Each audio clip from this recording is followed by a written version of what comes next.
এটি ছিল একটি সাধারণ গ্রামের গল্প, যেখানে মানুষজন তাদের দৈনন্দিন জীবন নিয়ে ব্যস্ত থাকত। সেই গ্রামে বসবাস করত একজন ব্যক্তি যার নাম ছিল আব্দুল কামিল।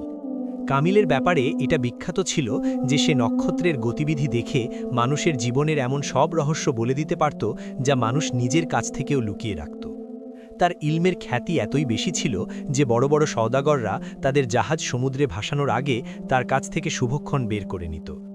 কামিল তার গদিতে বসে সামনে রাখা একটি পুরনো কাগজের ওপর দাগ কাটছিল। তার চেহারা এক অদ্ভুত অহংকার ছিল, যা তার প্রতিটি কথায় ফুটে উঠত। তার সামনে একজন ধনী সওদাগর ঘাবড়ে গিয়ে দাঁড়িয়েছিল। সওদাগরের কপালে ঘাম ছিল এবং সে বারবার নিজের হাত কুচলিয়ে যাচ্ছিল।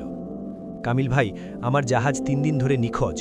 আমার ভয় হচ্ছে কোথাও জলদস্যুরা তা লুট করে নেয়নি তো। আপনি একটু হিসেব করে বলুন যে আমার মালপত্র নিরাপদ আছে কিনা। সওদাগর কাপা কাপা গলায় জিজ্ঞেস করল।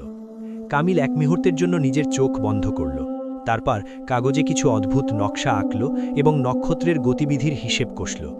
হঠাৎ তার চোখ খুলল এবং সে একটি দীর্ঘশ্বাস নিল। সে কলমটি টেবিলের উপর ছুঁড়ে ফেলে বলল, নিজের মালপত্রের আশা ছেড়ে দাও। তোমার জাহাজকে সমুদ্র গিলে খেয়েছে। গতকাল সন্ধ্যায় সূর্য ডোবার সময় তোমার জাহাজ ডুবে গেছে। ওটা আর কখনো ফিরে আসবে না। সওদাগরের পায়ের তলা মাটি সরে গেল। সে কাঁদতে লাগল এবং বলতে লাগল, কিন্তু কামিল ভাই, আমি তো আমার সব জমানো পুঁজি ওতেই লাগিয়ে দিয়েছিলাম। কামিল চরম অবহেলার সাথে হাত নেড়ে বলল, যা নক্ষত্ররা লিখে দিয়েছে তা হয়েই থাকে। আমার ইলম কখনো ভুল হয় না।